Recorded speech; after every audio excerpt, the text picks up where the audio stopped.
ноября 1995 года нашему городу исполнилось 20 лет. Это прекрасный современный город, удивительно просторный и уютный.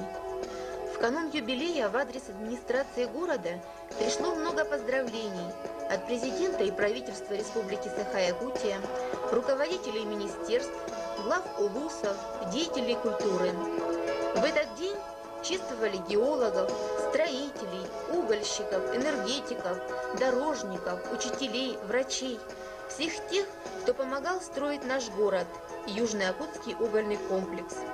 Ведь не было бы всего этого великолепия, если бы не люди, которые, не считаясь с лишениями, приехали в неосвоенный район Южной Якутии. И в суровых климатических условиях, при неустроенном быте, построили таки Южно-Якутский угольный комплекс с прекрасным городом, имя которому Нерюнгри. Чтоб город на просторе смог подняться, потомкам пролагая добрый след, достойно прошагали мы все 20 нелегких и счастливых гордых лет.